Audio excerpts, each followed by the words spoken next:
Hey, it's Cindy here, and it's time for another episode of the Life Makeovers podcast. And this is my follow up to my conversation with Rhonda Burgess. And she talked about what a lot of us call a midlife crisis as her midlife awakening. And I love that. And part of what happened for her was, in case you didn't listen the other day, for sure go back and listen to it. It was a wonderful conversation. But she talked about her midlife awakening being all kinds of things, from a path from in a career into full-time motherhood and homemaking, back into a career, that whole transition, going through a divorce after over 30 years of marriage, really just struggling with identity, things along her way and in her path. And then, of course, she talked a bit about her son and some of his chronic health issues and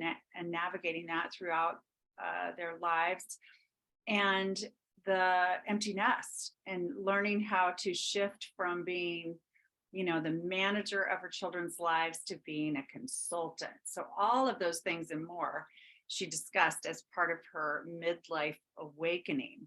And one of the powerful questions she asked herself, and I would encourage you to ask yourself, is how do I want to spend the rest of my life? I mean, that's a fantastic question to ask ourselves anytime, but especially if you're going through a difficult time in the middle of your life. How do I want to spend the rest of my life?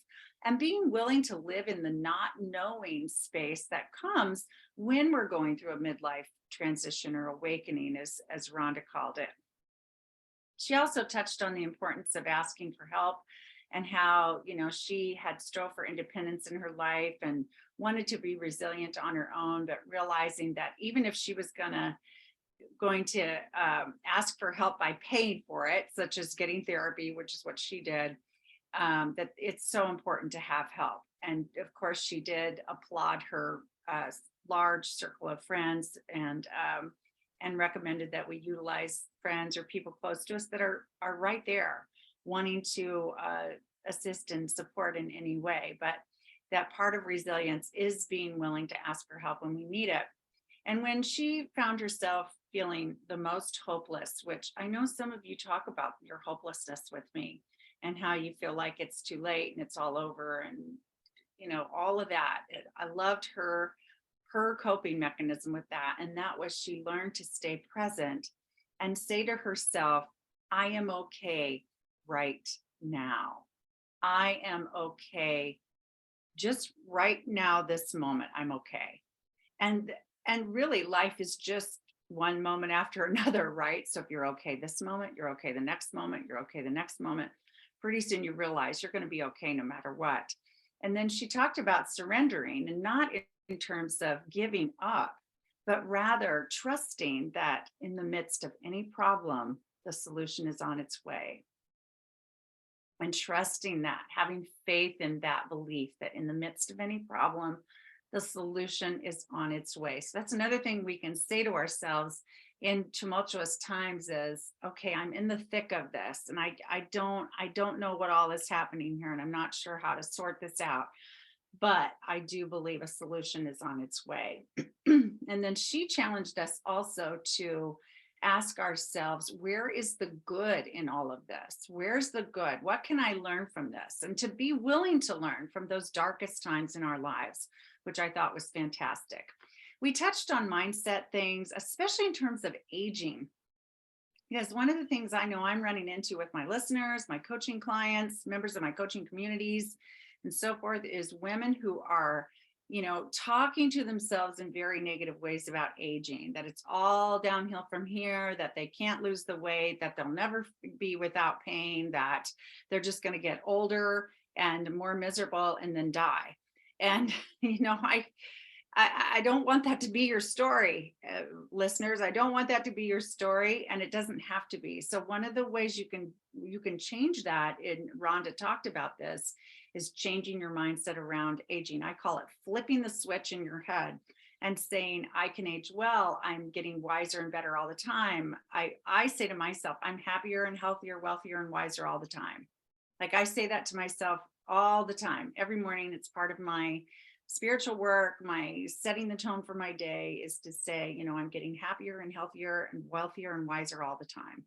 And that just makes me feel good in all kinds of ways. And then she suggested that we live a life of no regrets, that we all have times, of course, I've talked about this too many times, that, we think we fell short, or we don't like how we handled something, or we wish we'd made a different decision, or what if we just hadn't said that at that moment, or whatever. But make amends where you need to make amends, and then realize that everything that you've done or that you're going through is leading you right to where you need to go. And so it's really great to just let it go and go, okay, I did the best I could, and I've made amends where I can, forgive myself, and go on. And then I loved her suggestion, and I recommend this highly to all of you, to make a happiness list. The happiness list. And so she made a list of, I think she said 5 things that she thought, if I have these 5 things, I will be totally happy. Like, this is my recipe for happiness right here, these 5 things. And after she made the list, she looked it over and she realized she already had 4 of them. I mean, 4 out of 5. She's doing great, right? She's already got 4 out of 5. And so that was a realization to her, like, oh my gosh, I'm doing great. My life is wonderful. And I can be really happy now. And that's the other key. Even if you have 0 things on your list so far of your happiness list, let it be an inspiring list, a list that really guides you. So every time you make a decision or a choice or take an opportunity, that it matches, it aligns with something that's on your happiness list, and you will start to feel better. I say to women all the time, say yes to yourself and you will be happier. Just keep saying yes to yourself. Even if it's just, I want to wear these clothes today. Yes, because I'll feel most comfortable in them. Or this is what I want for lunch. I don't care what you want for lunch. I want this for lunch. So I'm going to say yes to myself and make this for lunch. From that to how you spend your time, from how you spend your money, from how, all of it, say yes to yourself. So get that happiness list written, and notice what you already have to feel good about, and appreciate that, be in gratitude for that, and then get inspired to take steps to live out that happiness list. So thank you, Rhonda, for all these gems, and thank you, listeners, for being there. If you'd like to get on my list to receive my weekly blog, please go to cindydwhitmer.com. And you can sign up for my exclusive guide, which is called It's Your Time, How to Start Loving Yourself Unapologetically Today. And I'll talk to you again soon. Bye-bye.